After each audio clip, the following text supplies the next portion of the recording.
Hey guys, good afternoon and welcome to the 330 Sports Show. My name is Justin Coffin and today is Earth Day, Thursday, April 22nd, 2021. We are broadcasting live from downtown Youngstown, Ohio, and we are produced by Joe Danier and the Youngstown Studio Network. Again, in front of me, I have a lockbox with $500 and a pair of AirPod Pros that you have a chance to win simply by calling in, and you can talk a little sports. You can guess a 3-digit combination that will open this box. Only one person, that person is sitting across from me, knows that combination. That's Joe. But a 3-digit combination will unlock that box. Joe, you want to give them the clues one more time? Sure. Okay, so the first clue is when setting the code, I had to get a number, and I looked up at the clock. So that is the first clue. Clue number one. Second one is partner.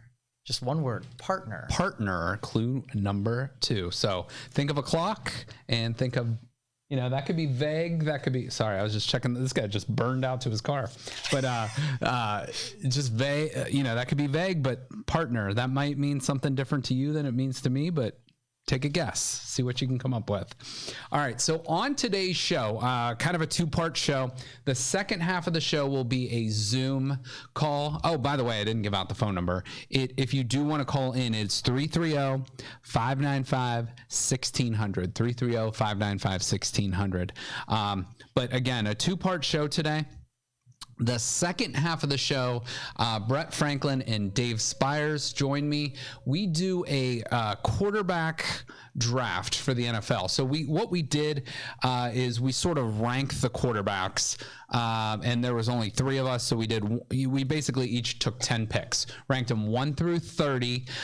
We did sort of a snake draft with that, and I think some of the picks might be surprising.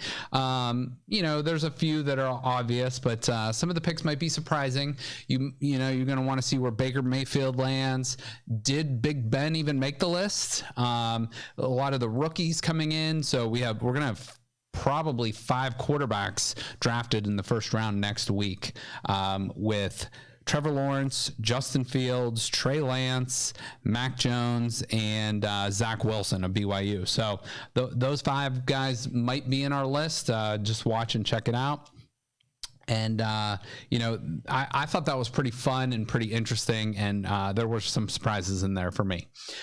So in the first half of the show, what we're going to do is it's Oscar weekend with the Academy Awards. Normally, I believe that's in February, but with COVID and everything, it sort of got pushed back a little bit. So it's this weekend and on Sunday night. So I thought we would do a couple fun things to lead off the show.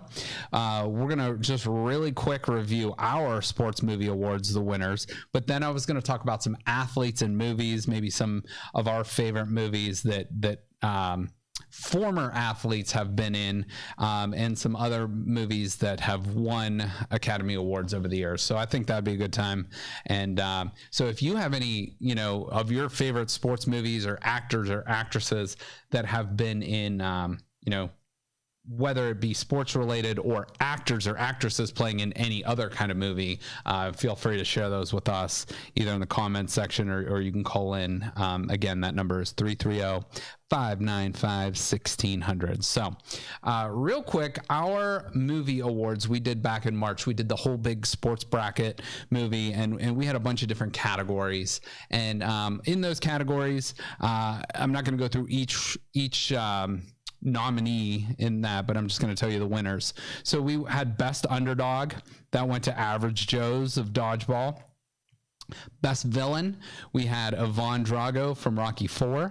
We had Top Crossover Actor or Actress. There was actually 15 people, I believe, we had nominated for that, but Denzel Washington was voted the top. Adam Sandler and Kevin Costner second and third, respectively. Best Fictional Coach went to Mr. Miyagi from The Karate Kid. Best Speech, Herman Boone, Remember the Titans. Let's see. Best song, Eye of the Tiger, Rocky. Best montage, Gonna Fly Now, also from Rocky. Best basketball movie was Hoosiers. Best miscellaneous sports movie was Rocky. Best baseball movie was Major League. And best football and top overall movie voted by you guys, the fans, was Remember the Titans. So that was our awards. So what I thought I would do that would be kind of fun, and Joe, you know, feel free to jump in on any of these, but I thought we would go through some athletes that have been in movies over the years. So I have a list of about 30 that I could, you know, I'm going to give a little bit of credit to Athlon because I borrowed some off of their list, but I also just randomly had some on the tip of my tongue, I should say. Now, is this limited to athletes who played an athlete or an athlete that tried to just be an actor? Any athlete, you know, and we use athlete in a different, you know, in any kind of sense. So sporting, any sort of competition. So okay. I was thinking of, you know, and pretty mainstream ones was there's probably a lot of obscure ones. I mean, like if they played themselves as like a race car driver. Oh, sure. Rather than, you know, somebody who's an athlete that came in and tried to be a stockbroker, you know what I mean? Right. So, I see what you're saying. So what I did is I took an athlete that was playing a character. Okay. That's what I did. Gotcha. So I consider the other thing like a cameo where it didn't, like, you know what I mean? Yeah. But it could be either of those. So, so the first one I came up with was Arnold Schwarzenegger. Okay. You know, he was not necessarily an athlete that played a sport, but he was the Mr. Universe, 4 times over, I believe. So, do you have a favorite Arnold Schwarzenegger movie? Oh my goodness. I'm putting you on the spot there. Yeah. Predator was Arnold Schwarzenegger, right? Mm-hmm. It's probably my favorite early on. Okay. Schwarzenegger. The silly one was like Kindergarten Cop or something like that. Love that movie. Some other ones on here. Conan the Barbarian. Okay. You mentioned Predator, Total Recall. The Terminator movie. Oh yeah, couldn't miss the Terminator. And my favorite Arnold Schwarzenegger movie is True Lies. That was a 1994 movie with Jamie Lee Curtis. That was a really, really good one. The next one I have is a lot of us around here, and any football fan really would know this guy, is Jim Brown. Jim Brown. Arguably the greatest football player of all time. Obviously, we all know him as a Cleveland Brown, but he retired do you guess what age he retired from football? Just take a guess. It was young. Was it really? Mm-hmm. He was 30s, I'm guessing. He was 29. All right. 29 years old when he retired. So he was in the prime of his career. He did a movie called 100 Rifles. Another one that would be famous would be The Dirty Dozen. No shit, I had no idea. Mm-hmm. The one I specifically remember him in was The Running Man. That's another Arnold Schwarzenegger movie. Mars Attacks, and then he was in Any Given Sunday, which was another popular sports movie. And I'm sure he was in some other ones. These are just some of the ones I could list. Johnny Weissmuller, this is not a person I was familiar with. I borrowed this from Athlon, but he played Tarzan, the ape man, in 1932 was his first film. He was a 5-time gold medalist swimmer and bronze medalist water polo player. And he was in 12 different Tarzan films over the years from 1932 to 1948. So this next one kind of makes me laugh. It's sad where he is now and for his own doing, but O.J. Simpson. Yes. But O.J., known as the Juice for obvious reasons, but won the Heisman at USC. He was the only player in NFL history that rushed for 2,000 yards in a 14-game season. He did that with the Buffalo Bills. He was in a movie where he got sort of critically taken down called The Towering Inferno. That's not a movie I've seen before, but a lot of people seem to seem to be familiar with that one. And the Lethal Weapon movie. Oh yeah, the Naked Gun. Oh, the Naked Gun. That's right. No, With I knew the spin-off one. Exactly. So good. He played. I think the character's name was Nordberg. Yes, Nordberg. Was, yeah. So he was kind of like a goofy, like dumb weird detective. To see him in that, yeah. Mm-hmm. But it was kind of fun to see him in that. But it's talk about a juxtaposition of where he is or where back then. Kareem Abdul-Jabbar, NBA all-time leading scorer. The biggest one he's probably known for is Airplane, when he's like up front flying the plane with the other pilot. There's a movie, and I know this one's popular. I have not seen this one, but Fletch. I think that's a Chevy Chase movie. Game of Death, and then Slam Dunk Ernest. So one of the Ernest movies. And I actually just learned this on the way down here. You remember the Ernest movies? Like whole, I think his name was Vern Troyer. But the Ernest movies are actually a spinoff of a commercial he did. So fun fact there. I had no idea. Next, moving on to Carl Weathers. Carl Weathers is famous for Rocky and Happy Gilmore, Chubbs Peterson. But he played football at San Diego State, and he also played 4 years in the NFL with the Oakland Raiders. So I thought, and he was also in Predator as well. So that had a pretty big cast. Mike Tyson, the youngest fighter to win the heavyweight title belt at just over 20 years old, which is crazy. But most people will remember Mike Tyson from, do you remember? Hangover. The Hangover, yes. And the classic scene of, what song is that? In the Air Tonight, Phil Collins, when he's doing the drums and knocks out Fat Jesus. I forgot what we call him. Zach Galifianakis and that. Bob Uecker, who... Fat Jesus. With all due respect. With all due respect to Jesus, sorry. But Bob Uecker, most people know him from Major League. He's actually the actual broadcaster for the Milwaukee Brewers. He actually played baseball, and he was a backup catcher. He had 14 career home runs as a backup catcher, but one of those 14 home runs was against Sandy Koufax, who is one of the most famous, arguably best pitchers of all time. So I thought that was kind of cool. Another guy named Alex Karras. He was an Outland Award winning defensive lineman, which means you're the top defensive lineman in college football at Iowa.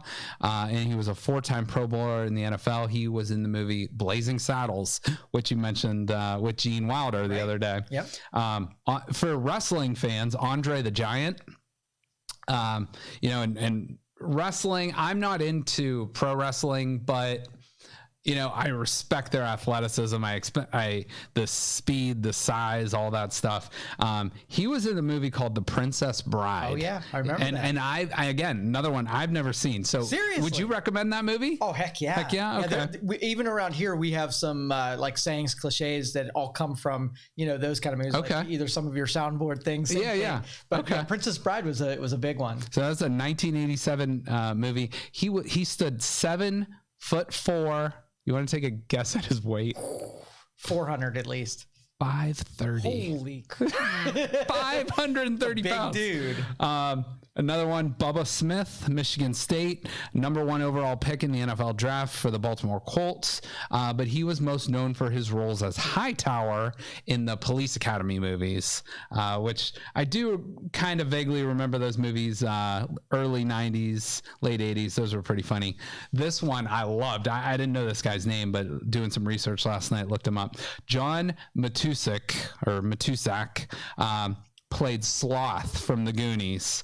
In 1985, he was the movie came out in 1985, but he was the #1 overall pick in the 1973 NFL draft. Okay. So very interesting. He was a big dude. I know that. Yes. And he loved Baby Ruths, apparently. Yes, he did. So Goonies, though, one of my all-time favorite movies. Jason Lee. Jason Lee is someone I really wasn't familiar with. I actually knew him more of an actor than he was a professional skateboarder turned actor, and he was in pretty popular movies, Almost Famous, Mallrats, Chasing Amy, and a movie called Vanilla Sky. I think Cameron Diaz and Tom Cruise were in that movie. This one, I love this one. Cam Neely. Cam Neely was a hockey Hall of Famer. He was in Dumb and Dumber. And you're all going to remember his character, Seabass. So, Seabass, yes. Seabass, yeah. So if Seabass is picking up the tab,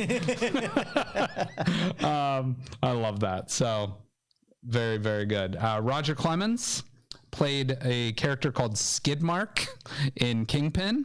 He was also in a movie called Cobb, which obviously about Ty Cobb, and Anger Management with Jack Nicholson and Adam Sandler in 1995, I believe. I can't remember the exact year. Ray Allen, who we talked about, arguably one of the best shooters in NBA history, plays Jesus Shuttlesworth, co-starred with Denzel Washington. And that movie was loosely based on the Stephon Marbury's growing up. Ray Nitschke was one of the best linebackers of all time, but he was in the original Longest Yard. Lawrence Taylor, again, one of the greatest linebackers of all time for the New York Giants, but he appeared in movies Any Given Sunday, The Waterboy, The Comebacks, and When in Rome. Favorite line in The Waterboy from that is, "This is why you don't use drugs." Yeah. Oh, and that reminds me, everybody, don't smoke crack. Oh my God. He should be on the show later on, the addiction show. He should. Yeah, they should try to get him as a guest. That'd be awesome. Get him. That'd be great. Mike Ditka. Mike Ditka grew up, about 40 miles down the road, but Kicking and Screaming with Will Ferrell, 2005. But he was one of only two men to win Super Bowls as a player, an assistant coach, and a head coach. So pretty cool there. Wilt Chamberlain, I got about 10 more here. Wilt Chamberlain, Conan the Destroyer, 1984. And Wilt Chamberlain is famous for, obviously, he was a dominant basketball player, but the only player to score 100 points in a single NBA game. Jesse the Body Ventura, another wrestler here, was also in Predator. And how interesting is this? So Jesse Ventura and Arnold Schwarzenegger, both in the movie Predator, and they both would go on to become future governors. So really, really, really interesting. So just thought that was cool. I'll tell you what, we have a call. We're going to take a call and I'll finish up with my list here. And if I had to put money on who's probably calling in right now, I would, but we'll see. Did it go through? There we go. Caller, are you there? $600 on it? Yes, this is caller for the $600 prize. Okay. All right. First of all, hold on. Let me ask you a quick question before you take your guess. Sure. Who is your favorite athlete to be in any kind of movie? It could be a sports movie. It could be any other kind of movie. Good. Carlos Baerga. Carlos Indian, right? Yeah. Archie Griffin. Archie. Okay. Let's go with Archie. Okay. How about 45? Okay. All right. That's first. Say it again. What is yours, Mr. Coffin? Oh, what is mine? My favorite athlete? For a movie. Oh, for a movie. I'm gonna go with you know what? Okay, this looks really fun. I'm gonna go with I like Carl Weathers as Chubbs Peterson in Happy Gilmore. I think that's a good one. Oh, Happy Gilmore. So yeah, I'm gonna go with that. Or you know what another one is? He just plays these cameos in these two films. But Lance Armstrong in Dodgeball and Lance Armstrong in You, Me, and Dupree, two awesome just quick cameos in those movies. I like when athletes make fun of themselves in movies or TV shows. And that's right. Lance Armstrong was a good one. Okay. All right. Very good. Yeah. Self-deprecating is the best kind of humor.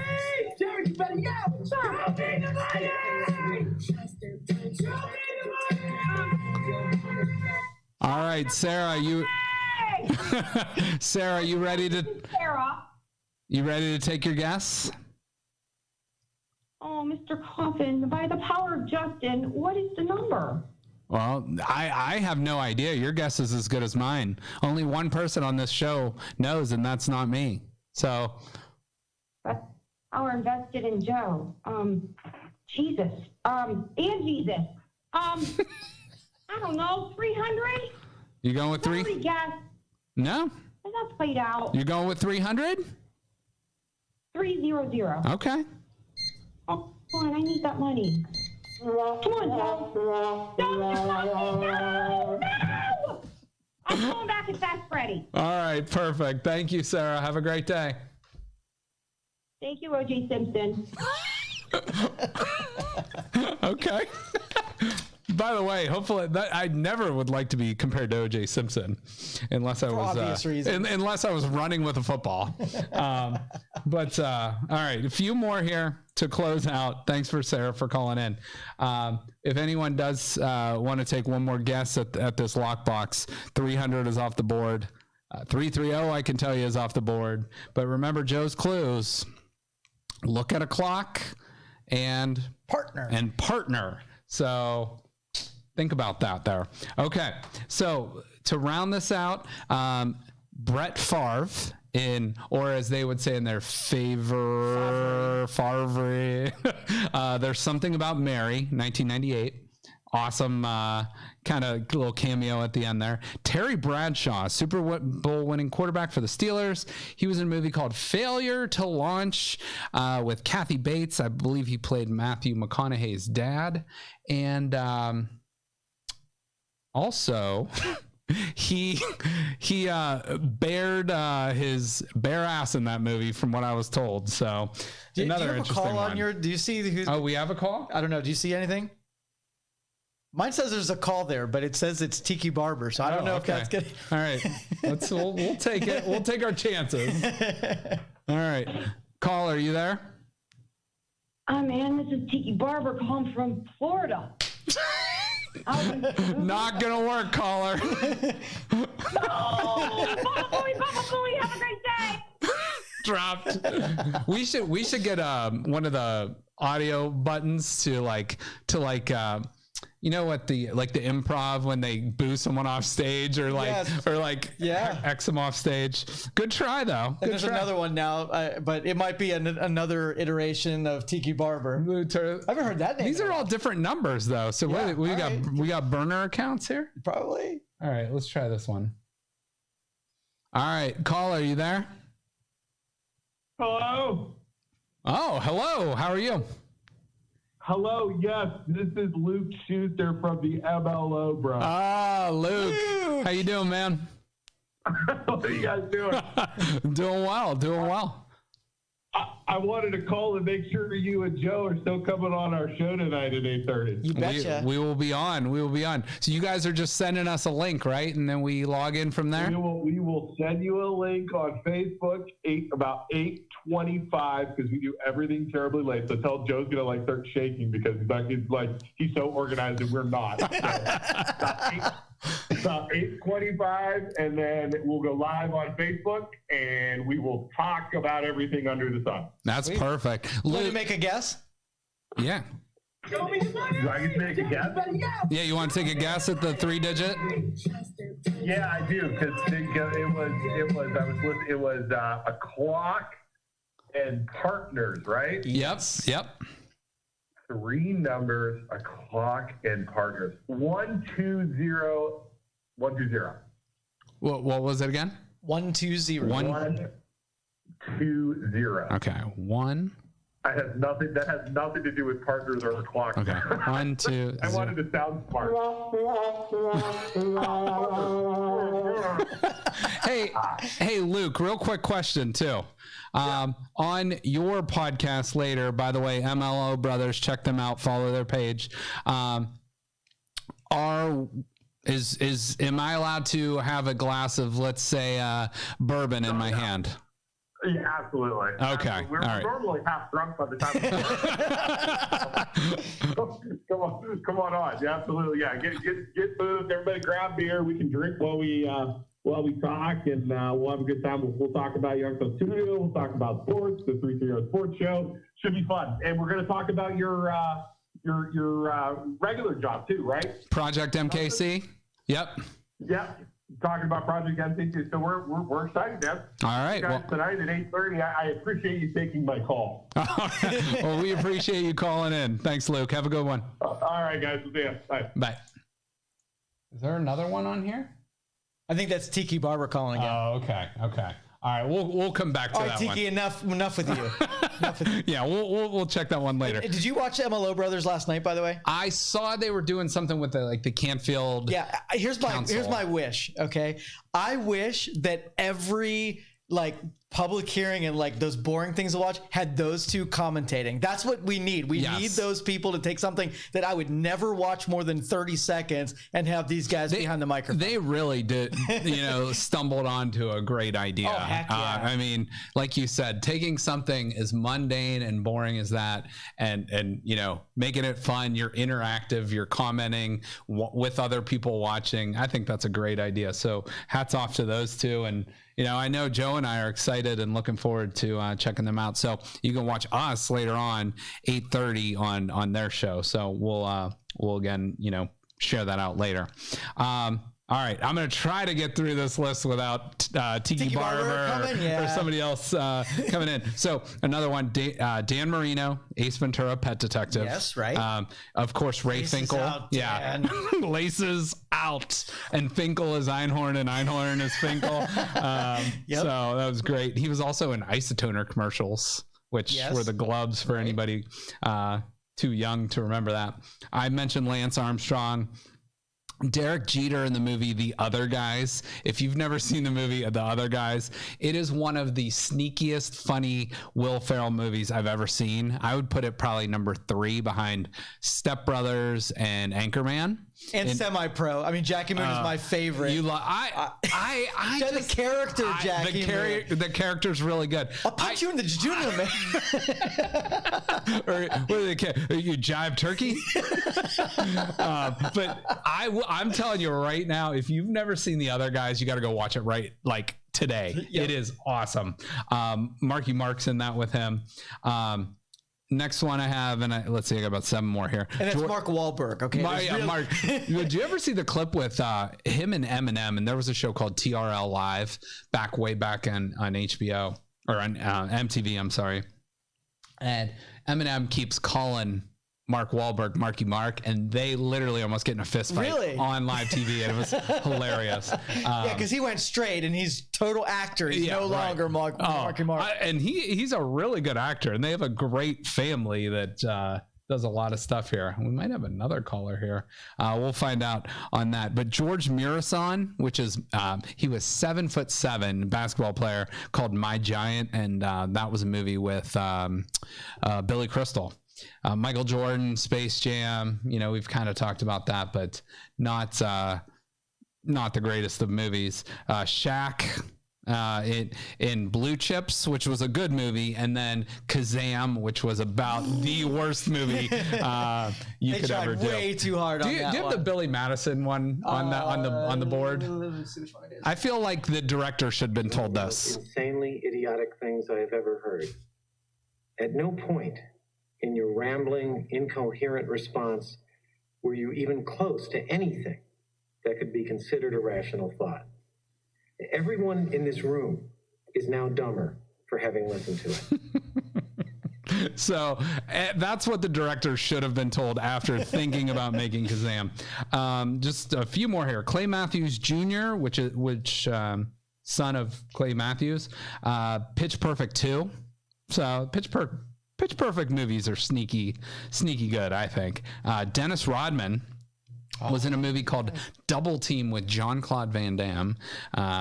Tom Brady. Tom Brady was actually, I could think of 2 movies that he was in. He was in a movie called Stuck on You, which was they were basically like Siamese twins. It was Matt Damon and another famous actor. Kind of a dumb, funny movie. And Ted, the one with the bear.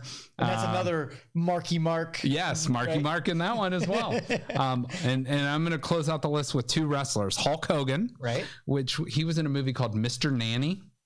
And then Dwayne The Rock Johnson, who I mean, he's in everything, so no need to list what he's in. So those are all former athletes played in movies or that have been actors or actresses in movies. So is this a legit call here? Can you see that one? What do you think? Let's see. I'll read it. This is what it transcribed as. Hello, my name is Chick, and I wanted to talk to you boys about having your girl on your draft about the WWE, whichever one you want to talk about. Yeah, I'm going to say that's Tiki Barber again. Okay. All right. I got sneaky suspicion. All right. Tiki, don't make us block you. But call into Fast Freddy. He would love to hear from you. He'd eat it up. So let me go over real quick multiple Oscar award. And I got about 5 minutes left before we get to our Zoom call. So any other callers besides Tiki Barber that wants to call in? Sorry, Tiki. You got about 5 minutes. To single you out, but... And we do appreciate you, Tiki. We do, but we try to keep it 1 per day. Multiple Oscar award winning sports movies. So The Champ, 1931, National Velvet, which was about horse racing, Raging Bull, very popular one, Martin Scorsese, 1980, The Fighter, most recent, 2010, Rocky, 1976, Chariots of Fire, 1981, and $1 Million Baby, 2004. So for as many sports themed movies as there are out there, not a ton have won Academy Awards. Only about a dozen have won Oscars in various categories. And until Rocky came out in 1976, none of them won for Best Picture. So I'm going to just go through a few of these that you guys might know. Pride of the Yankees had 11 nominations, but it came away with only 1, which was Best Film Editing.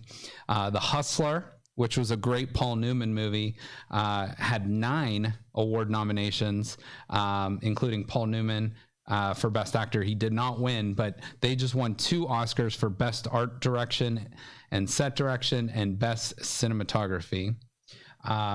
We had Rocky, which won Best Picture and Best Film Editing and Best Director. Wow. Okay. Heaven Can Wait. This is a movie I've never seen, but it's a comedy about a backup quarterback for the LA Rams who was taken too soon. It had 9 nominations, but only 1 for Best Art Direction. Breaking Away was a film about amateur bike racing in Bloomington, Indiana. It didn't win an Oscar, but it was nominated for 4, but it won for Best Original Screenplay. So that's kind of cool. Raging Bull, arguably one of the most famous sports movies of all time. Martin Scorsese directed it. Robert De Niro actually won Best Actor for his portrayal of Jake LaMotta. And this was a biopic, and it won for Best Film Editing as well. Chariots of Fire, 1981. Obviously, everybody knows the iconic song that came out of that movie, and it became the second sports film behind Rocky to win Best Picture and Best Original Screenplay. And as long as with Best Score. Jerry Maguire, who we've heard from today. Show me the money. He says that Cuba Gooding Jr. Was the one that actually won the award in that Best Supporting Actor. And again, Show Me the Money has become a legendary line that transcends that movie. And then we got 5 more here. $1 Million Baby, 2004. Clint Eastwood, Best Director. Morgan Freeman, Best Supporting Actor. And Hilary Swank, Best Actress. The Blind Side. The Blind Side, obviously a true story. Michael Orr, who later ended up playing for the Baltimore Ravens. but Sandra Bullock won for Best Supporting Actress in that movie, who played his adoptive mother. 3 more. The Fighter, 2011. The Fighter scored 7 award nominations and won 2. Best Supporting Actor in Christian Bale, famously also Batman, and Best Supporting Actress Melissa Leo in that movie. And then I, Tonya, 2017 portrayal of Tonya Harding, but Margot Robbie, huge actress now, big time actress, is the first person nominated as Best Actress for playing a real life female athlete. So that's pretty cool. And then the final one, this is pretty cool and pretty relevant still, but it was called Dear Basketball in 2017. Former Los Angeles Lakers star and now who has passed away, Kobe Bryant, won an Oscar in this animated short category for Dear Basketball, which was inspired by a poem he wrote in 2015 to announce his impending retirement. So, this being Oscars weekend, just wanted to share those out. I thought that was kind of cool. And, for me, 2 of my bigger interests outside, in as hobbies are sports and entertainment, film. So, to me, this is just a fun category to list here. So, I had fun with that. Hopefully you guys learned something on that as well. So, Joe, any last comments? Yeah, I wanted to get your take on that. Yeah. So what do you feel, what's your take on Justin Fields and sort of like his medical announcement earlier today or yesterday? Yeah. So with the, do you know the exact medical? He's like seizures. Yeah. So epileptic. So from everything I've heard, and I've actually talked to people that have had certain epileptic. So that's a tongue twister. An epileptic.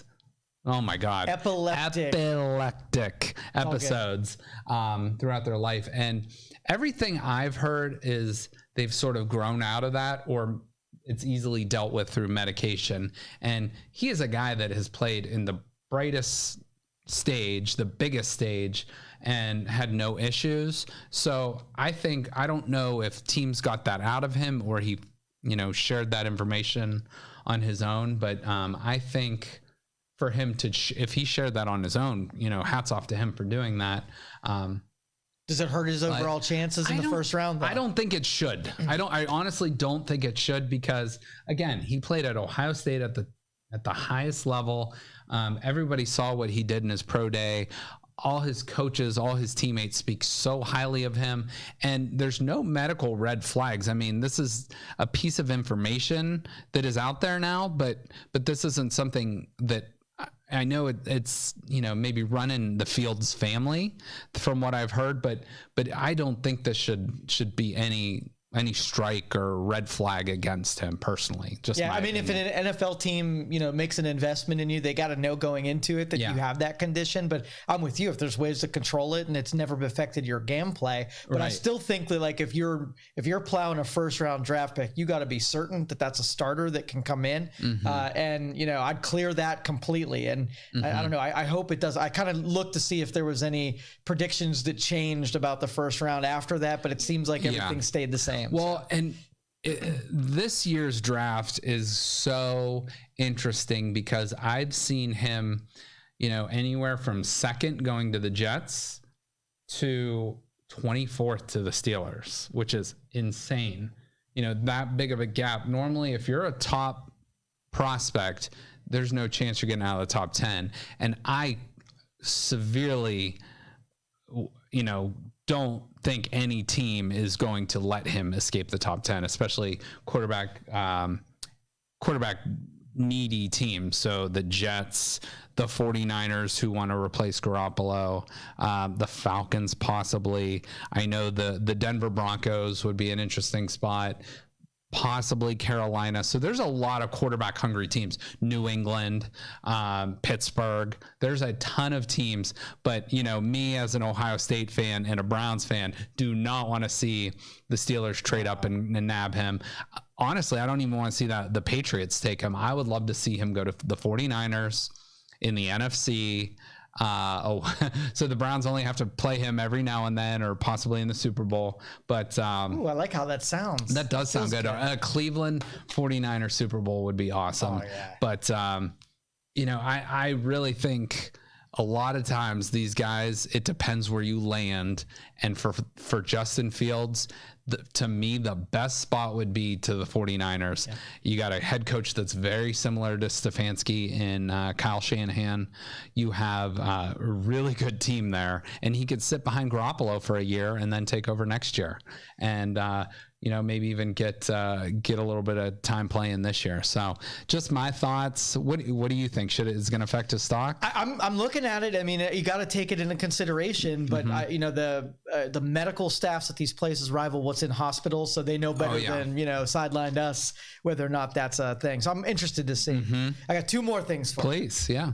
Previous Brown TJ Ward retiring, and he was probably one of my most exciting safeties that I've ever seen come out of the Browns. And when they changed the rules on what safeties could do and how they disarmed those, it wasn't quite as exciting. But I'm really happy to see that he served a great career and now he gets to retire. Yeah, honestly, I didn't know he was still in the league, but really? I mean, that shows you how long of a career it's got to be at least 12 years, I would think. So if you can honestly play for more than 5-6 years in the NFL, that's a solid career. Yep. So he was drafted by the Browns, and I remember him going to Denver, but I can't remember what happened to him after that. Yeah, so. They muzzled safeties anyhow, so that's why they fell off the radar. Okay. And last thing, and this is kind of set up next Thursday, we're going to be doing the draft party, and there was some hypothetical talk about that the Browns have accumulated too many draft picks, and should they expense these draft picks to maybe pick lower or trade into the future a little bit. So I guess we got to start drumming up our strategy here going into Thursday. What say you? I think the Browns right now have such a solid roster that, they have the luxury of packaging some of those picks and possibly trading up for a guy that they really want. But they also, like I said, have such a good roster that they can let the best guy fall to them at 26, take the best guy, and then maybe take some more of those assets, like you said, and trade up maybe in the second round or possibly at the end of the first round, whatever it might be. Because a team that is built to win right now, you want some impactful rookies, but you also don't want 10, 11, 12 rookies on your team. And you only got so many spots you can put them on now. And you would hate to have to get tempted to cut somebody who is a solid player and is proven out for one that is more speculative. And that's what I think what you put yourself in. Yeah. Yeah. And I have no basis on this. This was just a random rumor I heard, but the Browns released Sheldon Richardson, which freed up some money. But there's rumors he possibly could come back at a cheaper price, which would be phenomenal. Cause the Browns have pretty much are going to have to replace Ogunjobi, who left, Sheldon Richardson, and Olivia Vernon. So 3/4 of the line. They've signed other guys, obviously Clowney, and they're going to get Billings back and people like that, and Tack McKinley. But you're still breaking those guys into a new system. So it would be nice to bring Sheldon Richardson back on more of a team-friendly contract and free up some of that money to pay these rookies that are coming in.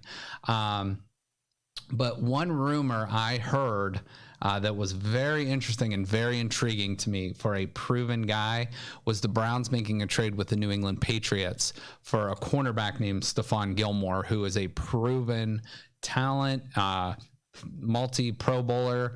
And for me, if you put him across from Denzel Ward, and then you got, Greedy Williams, hopefully healthy, and you got Sendejo still on the team. Sendejo has not been picked up, so I'm guessing the Browns, though, don't be surprised if they play 3 safeties at one time. I think it'll be really interesting. Their DBs are much more solidified right now, and I think there's a bright future with that Browns defense. And if they can be in the top, let's just, they don't need to be in the top 5 or top 10 even, but if they can be a top half in the league, and their offense can do what it did last year, the Browns are a legitimate Super Bowl contender. And I say that with great awareness of not overhyping it. Not overhyping it, being very aware of, they got to get through the Bills. They got to get through, obviously, the Chiefs. And, they still haven't won the division. They finished third in the division last year, technically.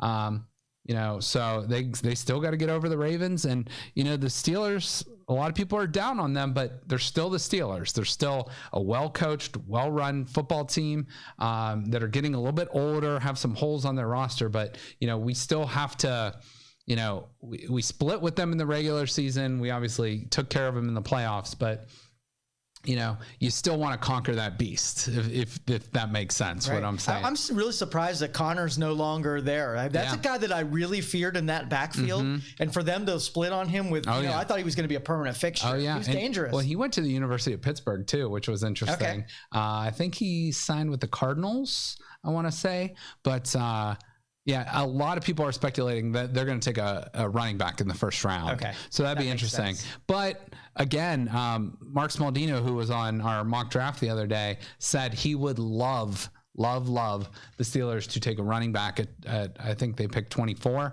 because they're an aging team. They need to build that line, they need to get a quarterback. So a running back, it's flashy. It's like a new car, but then it's wintertime, or a sports car, but then it's wintertime. And it's like, you need to handle your business up front in the trenches. So you might want more of that Jeep, instead of that sports car. Utility player. Exactly. But I'll tell you this, going into this draft for the Browns, this feels a lot like what would Belichick do? Like, these are the predicaments he's always been on, where he can make creative moves because he's not in desperate need of any position. So he can work against the desperate teams to be able to get more resources for the next draft. I love it. No doubt. And I am extremely interested to see what the Patriots are going to do, because they've spent a ton of money in the offseason.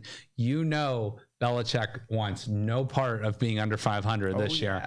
And, Cam Newton's there.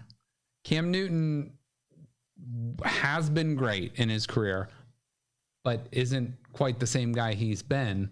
So will they trade up to get a quarterback like a Justin Fields, a Mac Jones? So that will be very, very interesting. So we will see. So Joe kind of plugged it. We actually had Lisa Resnick in here earlier. We're kind of testing out our equipment for next Thursday. Joe and I will be in studio, might bring in a guest or two in studio, but Fast Freddy will be at Magic Tree in Boardman till I believe about 10 o'clock. And Lisa Resnick will be at Westside Bowl in Austintown, probably till about the same time. So we're really looking forward to it. We will have our phone lines open. We're not allowed to display it on our show, but we will have the TV on in the background to kind of see what's going on and this and that. But it's going to be a really, really fun night. So looking forward to, talking with everybody on there. We'll have our lockbox on there. So Tiki Barber, you're allowed one call per show, but call into Fast Freddy. Maybe your twin brother Rondé can call in. That's a separate person. So all right, appreciate you guys all. Thanks for Joe for running this. A Zoom call is coming up, and I think you guys are going to like this. We're kind of ranking our quarterbacks 1 through 30 in the NFL. I know there's 32 teams, but I think you'll find this interesting. So take a look, and we will talk to you guys next week. All right. Hey, guys. Justin Coffin, 330 Sports Show. Brett Franklin and Dave Spires are joining me. We're going to do something a little different tonight.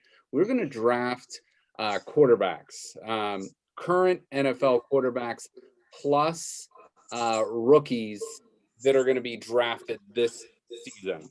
So any quarterbacks that will be in the NFL in 2021 are available, are draft eligible for what we're going to do. So we just drew draft order. Dave Spires is going to go first. Brett Franklin's going to go second. I'm going to go third. And it's going to be a snake draft, so I'll go fourth, and it'll be reversed on the way back. We're going to take 30. We're going to pick 30 total picks, so 10 guys each. And if you guys want to elaborate on your picks, that's fine. If you just want to pick them and move on, that's cool too. So, Dave, we'll start with you. Oh, and also, one thing I said as well, we're picking these quarterbacks based on the assumption of you're starting a team and you want this guy for the next 3 years. So, that just adds a little curve, a little difference to maybe just for 1 year. So, you guys good with that? Absolutely. All right. So, Mr. Spires, you are up. First pick. I am taking who arguably may go down as either the number 1 or number 2 quarterback of all time, and that is my homeboy, Patrick Mahomes. What this guy can do with the football, what he can do with his legs, how quickly he releases the ball. No other description needs to be made. This guy has set the league on a storm since he came into the league in his second year. Patrick Mahomes, I think, is the number 1 guy off the board. All right. It's a good pick. Yeah, that is the least surprising pick ever. And it would have been my same if I got first too, so it doesn't matter. With that little rule in place, I'm actually, there's a couple guys you can probably consider taking, but I'm going to go Josh Allen. I'm going to be a little bit of a fanboy there with, the Bills being my favorite team, but his arm strength, his running capabilities, how he leads that team. I love it. I love everything about it. I love what he's doing. He's progressed so much in the last, his really the 3 years he's been in the league. So, like I said, with the stipulation of looking down, 3 years, I want to go with a little younger guy this first pick. Okay. And University of Wyoming is represented in the second pick. I love it. All right, so that is to me. So with the third pick, I'm between 2 guys, but I got the next 2 picks, so it makes it a little bit easier. So I'm going to go with Russell Wilson with the third pick. I just think, he struggled this past year, the second half, because his offensive line let him down. But you can put him on any team and he's going to be successful. And the Seahawks have been so good since he's entered the league, and I want to say it was 2012. So Russell Wilson will be my pick. So that, first round, the top 3 quarterbacks we have taken: Patrick Mahomes, Josh Allen, Russell Wilson. I'm going to start the next round here. So the guy I was between with Russell Wilson was Aaron Rodgers. So I'm going to go with Aaron Rodgers, number 4 overall. And then did anybody else this past season get tired of hearing the phrase "let Russ cook"? Oh God, yeah, I right. mean, that was something that caught steam for like the 3rd or 4th week of the year, and it just kept on going and going and going. I'm like, Russell Wilson can play; he just don't let him throw the ball. Exactly. He can beat you with his feet, he can beat you with his legs, but I just got tired of hearing everybody. You gotta let Russ cook. Gotta let Russ cook. Oh yeah. I must be out of the loop. I don't think I ever heard that once. Oh, I was home during. But COVID, I'm already so annoyed that's hearing it all I already. heard. So it wouldn't have done well. I don't like to dive too much into the fantasy football talk, but I had Russell Wilson on my team and in one league, and he pretty much carried me the first 6 or 7 weeks, and then from then on he really struggled the second half of the year. I also had Tyler Lockett, who was one of those guys. He'd get you 12 catches and close to 200 yards one game, and then have 3 catches and 25 yards the next. So it was kind of like up in the air there. But yeah, Russell Wilson. The phrase I don't like, but the philosophy is right on par. Let him cook. And I picked also a Jeopardy host there as well. So You did with Aaron Rodgers. So Brett, you are up with the 5th overall pick. Yeah, so I was in between 2 here as well. I wasn't sure. I thought you might take Aaron. So I figured you're probably going to take one of the 2. I'm going to go a little different pace here. I'm going to go Lamar Jackson. I love his running capabilities and what he does to spread out the team. Even when they're down, like even as a running team, they're not out. Like the way they can handle and move that ball, and it's all because of him. I really do think his passing game could improve a bit, but I think he has since he's come in the league. I think it's grown a lot. So yeah, I'm gonna go with the running capabilities of Lamar Jackson. Okay. All right. Very good. And that's on the preface he will be still around in 3 years and not get killed with running. Yeah, that is something to be scared about. That's for sure. He doesn't quite have the arm Michael Vick had, but my God, he can run. But he's built like a horse compared to Vic. Vic was so small. Lamar. It's not that you want to take the hits, but Lamar can take them if he needs to. Well, and everything I've read too, that guy lives, eats, sleeps football. So yeah, that's a solid pick. All right, Dave, you are up number 6. I am going to go, and as the back-to-back always has it, I'm going to go with Justin Herbert. Okay. Ooh, I like it. And the reason why I'm taking Justin Herbert, I just thought that the way he handled himself as a rookie last year, and I think in that system, well, we don't know what the system is going to be with the new coach, but the Chargers like to air it out, and I just think he can throw the mid-range ball, he can throw the deep ball very well, and I just think he thought he handled himself very well as a rookie. And he really didn't have any duds for a game that I can recall. I mean, the defense probably let him down more than anything else, but I think he's going to be a top 6-7 quarterback for the next 10 years. So we're going with Justin Herbert. Okay. And then we're going with Kyle Murray. Damn it. Kyle Murray. Okay. Damn it. I think Kyle Murray, they're doing a very good job of surrounding him with weapons all the way around. They're making offense a priority. Yeah. I think with the West Coast offense that they have going out there, and he can beat you with his arm, he can beat you with his legs. The only question I could possibly have is he's a little guy, and hasn't yet got his bell rung. So if he gets dinged pretty good in a couple of back-to-back games, I think that can hamper him. But we're gonna go with Kyle Murray. Okay. All right, Brett, it's gonna go. That sucks because that was my pick. It sucks so bad. There's a couple I'm kind of looking here. Obviously, not going to name drop, but you know what? I kind of want. Now I'm not going to do it yet. I'm going to go with. Now I'm looking. You know what? I'm going to go Dak Prescott. Okay. That was going to be my pick, by the way. Sorry to take a little bit there. I got for both of those guys I was looking at. So he grabbed both of them. But I like Dak's been able to do a lot with very little. And, he's got some better offensive weapons around him right now. So, if he can stay healthy, I think he's going to produce. And honestly, besides that leg injury last year, which was obviously about as bad as it gets, he has been healthy in his career, and he's really put up some solid. Usually, it's with those issues like that one injury. Once it happens, you just wonder if it's going to continue, or he's never going to quite heal right. It's just one of those things. So, but I like the idea that he's going to be able to, and he'll be able to get control of the situation. Yeah, I actually had him number 6 overall on my list. So I think that's a pretty solid pick. I'm going to do it right now at number 9. I'm going Tom Brady. I knew that was coming. So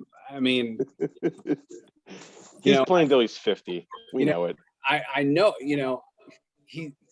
Tampa Bay is going to have one of the best teams. And this is, I should also have said this too.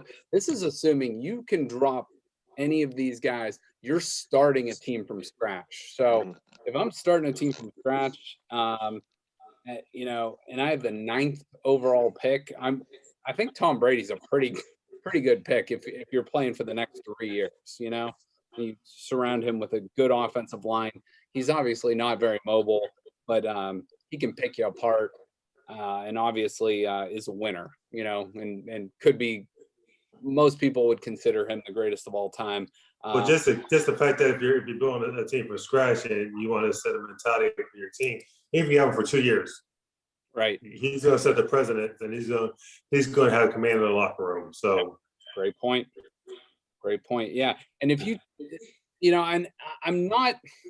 I guess in a way I'm going to compare him to Jordan in a little bit. Like Jordan, when he was towards the end of his run there in Chicago, he was still the most dominant player on the court, even though he was he wasn't super old like Tom Brady is, but he was nearing the end of his rope. Let's say that 98 season when he was finishing up. I'm not using the Wizards Michael Jordan, even though he still put up some good numbers with the Wizards. But if you're telling me I'm getting Michael Jordan with the 9th overall pick, I'm taking him. So a little different circumstances here, but I'm going to go with Tom Brady, number 9. All right, number 10. I'm going to do this one too, because this is the elephant in the room here, the elephant in the massage room, and I'm sure I don't want to. I'm not taking sides, and if he crossed the line, he should not be playing football next year. But I'm going with the I guess the preface of innocent until proven guilty, and I actually would have had this guy probably number 2 overall if the legal circumstances weren't lingering. But I'm going Deshaun Watson, number 10. Okay, and Nice. wrong with that? Yeah, I'm just I was like kind of doing the same thing. I was like, do I want to take him? Do I not? I don't know where he's going to be, and even in 6 months, let alone 3 years. So it's good. It's a good pick though. He's got the talent still. And you can see though too, like, I mean, how big were all those trade rumors, like 3 months ago, with him, like teams were sending 3, 4, 5 first round draft picks, and now no team wants to touch this guy.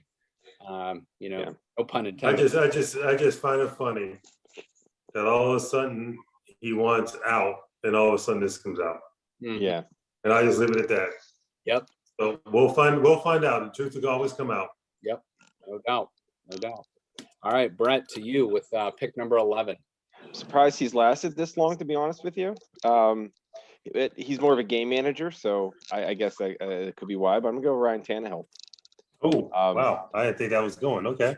Yeah, I mean, there's a couple other guys that could definitely fall in there, but I think he's played well, both not only in Miami, but since he's been exceptional since he's been in Tennessee. So I think AJ Brown, I think, is his number 1 wide receiver, and I think that's him. Is that right? I thought AJ Brown might have left in free agency. No, he's still there. He's still there. One of those guys did. I can't remember which one did. Yeah, Corey Davis. Okay, he went to the Jets. Okay, that's it. So I still think they have some offensive power still there. Their defense, it's a little skeptical, I guess, but yeah, it's the offensive power still there. So I like Tannehill in this spot. Okay, all right, good pick. Dave, you got the next 2 picks, 12 and 13. I am going with Matt Ryan. And I think that the demise of Matt Ryan was way too soon. I had the opportunity to watch a lot of the Atlanta Falcons games last year, and it really wasn't Matt Ryan. I think a lot of it was game planning. I just think that they have piss poor game planning. He's got weapons. He's got Calvin Ridley. He's got Julio Jones. I think if they take if Kyle Pitts is still there and they have an opportunity to take Kyle Pitts, I think that offense is going to be potent if the offensive coordinator lets Matt Ryan play. He could be a top 5 quarterback. And like I said, I think game planning destroyed him.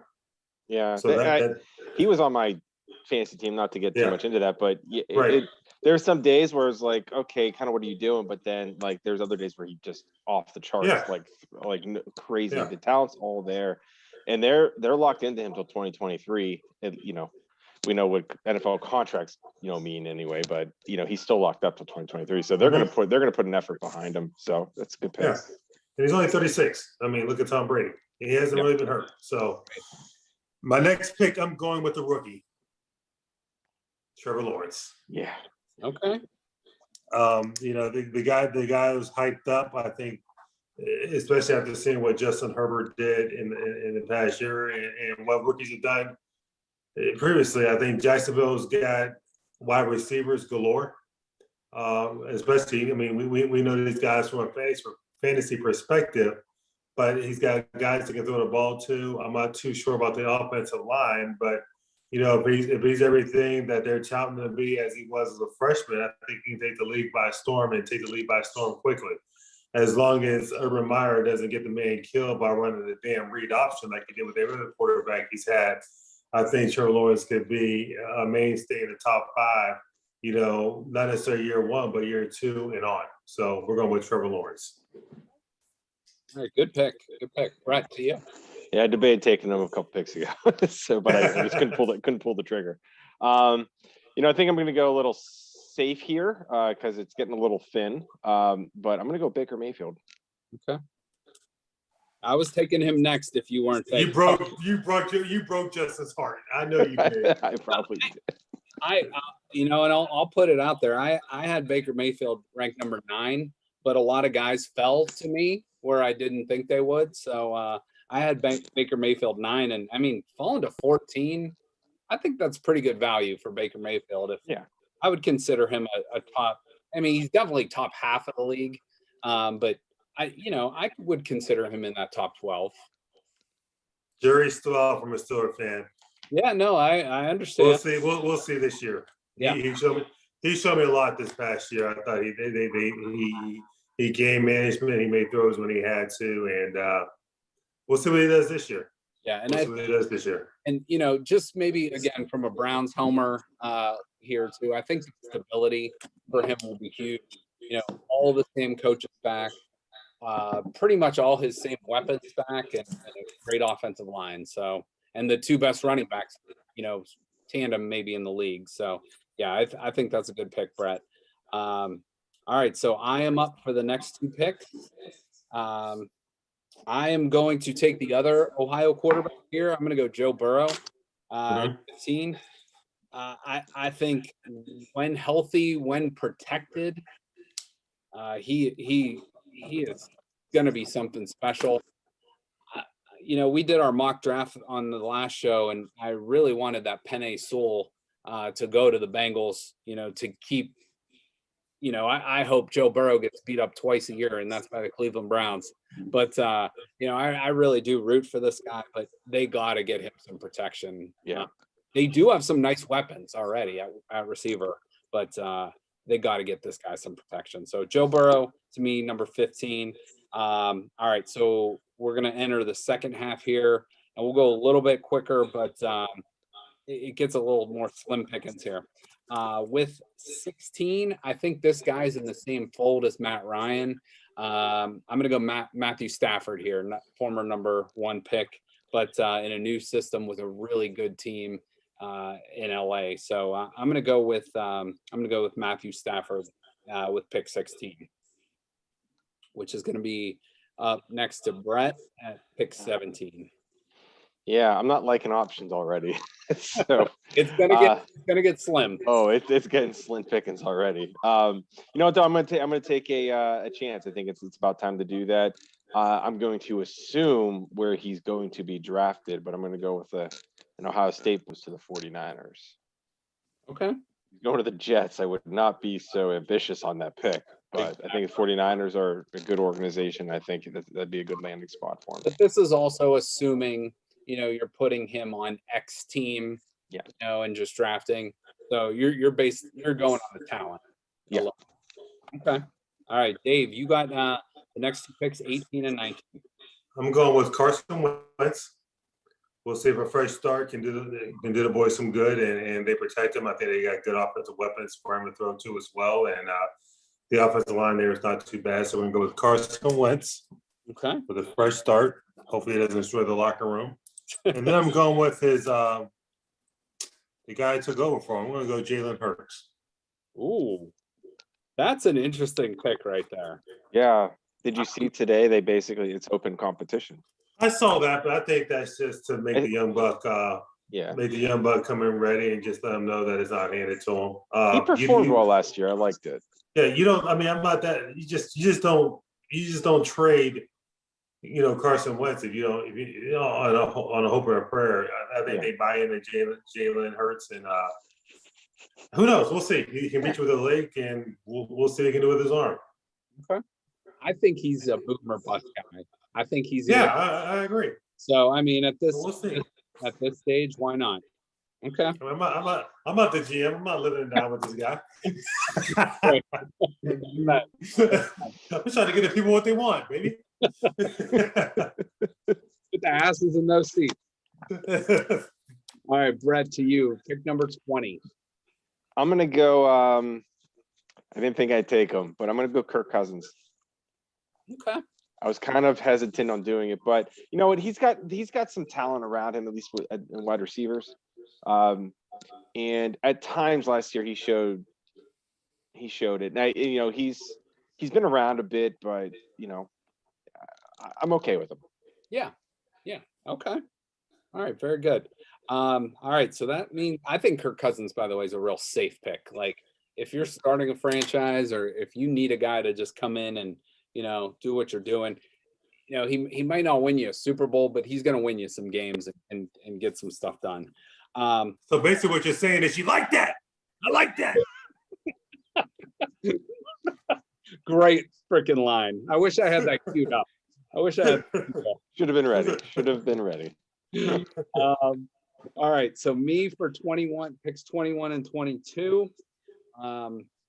I have this guy ranked number 16 on my board. I'm going to go Derek Carr.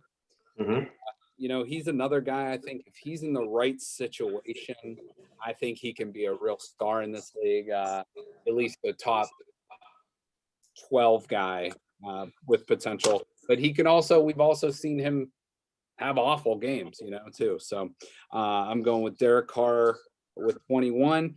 And my next pick, this might be a surprise, but I'm going Jameis Winston, number 22. I love it. I thought he was going to be still sitting there. That was mine. It's funny because I was looking at him too. He's in a great situation to succeed. I think he is. I think Sean Payne's gonna he's gonna be fine. Mm-hmm. Yeah, I think having that time under Breeze was incredibly beneficial to him. And I think the times when he did play, although sparingly, he definitely showed a lot more. Yep. Yeah. Just try to minimize the mistakes, and we know he can throw the damn ball. So minimize the mistakes, and he's solid. All right, Brett, you are up with pick 23. I'm gonna go Teddy Bridgewater. Having Joe Brady as his offensive coordinator, God knows he doesn't stay anywhere long. So who knows if that guy will be there in 3 years. He's got to stay healthy for sure. But at this point, I like the ceiling that he has, the potential. Okay. All right. Very good. All right. And your last two picks, I think, are really, truly like safe picks. Like those are game managing, good, decent quarterbacks. Like if you need a guy to come in for one game or, play and be even a placeholder, those are great picks. Dave, you have the next two picks, 24 and 25. I'm going to go with Jared Goff. Don't love it. Don't hate it. I thought he got a bad rap a little bit in LA, but we're going with Jared Goff. Apparently, let me say something real quick. Apparently, I saw a text message leak that he said he would hype the head coach's girlfriend. So, are you serious? Yeah. Got him out of town a little sooner than necessary. Really? Yeah. That is interesting. Oh yeah. So, fun fact there. Fun fact. I feel more confident about my pick right now. Jared Goff.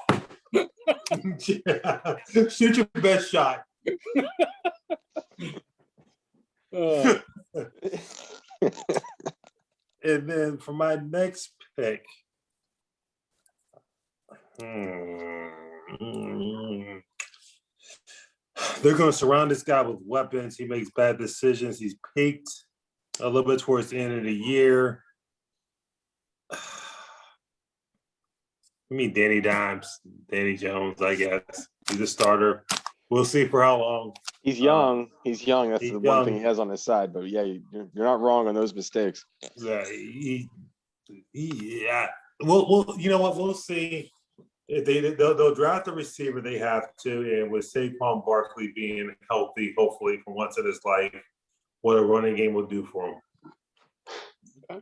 But it's a make or break year for the guys, so who knows? He could end up somewhere else for the next 2 years after that.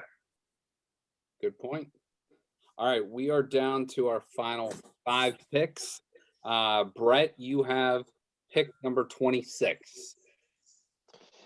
Okay, I think I'm going to go another potential rookie.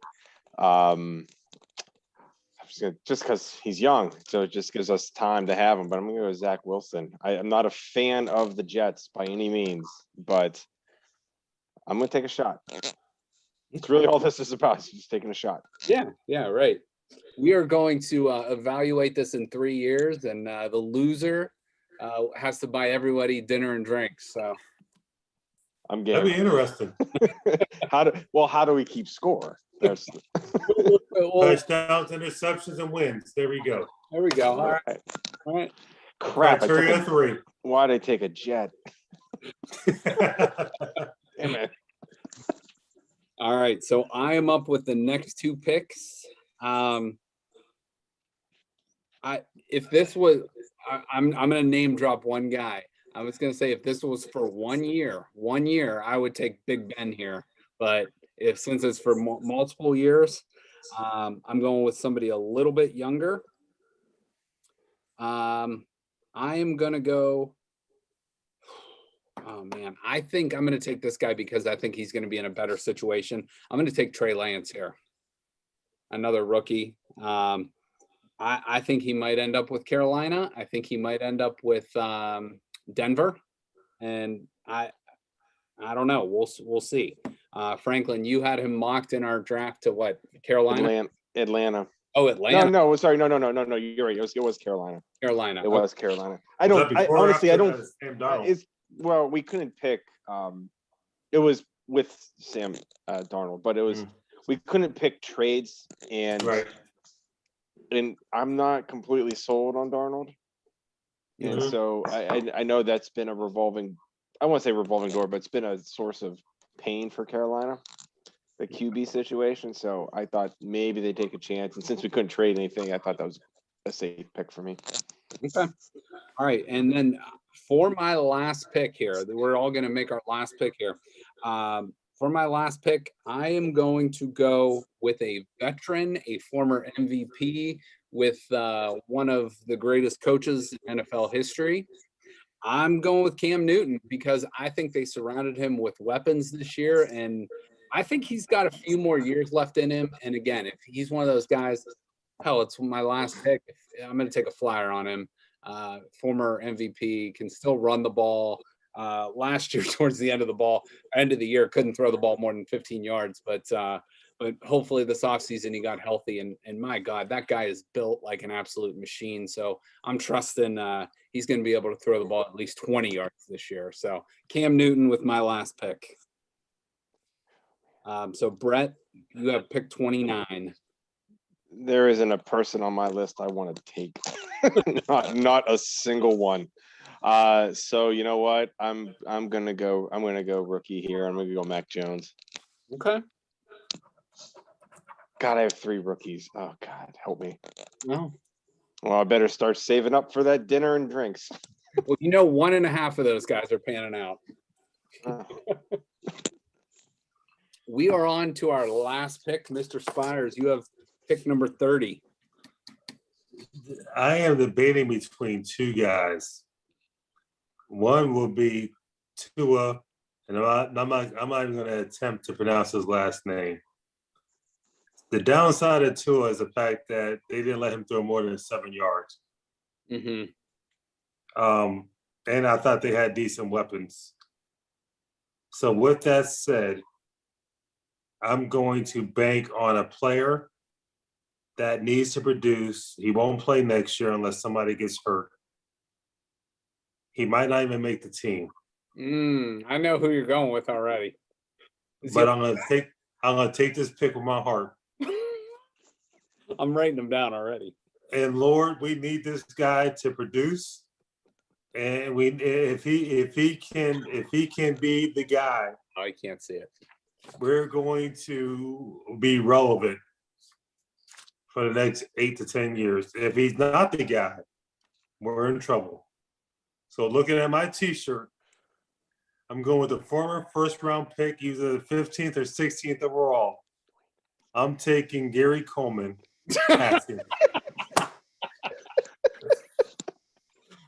I like that pick a lot, and I had it written down, and you can't see it with the green screen.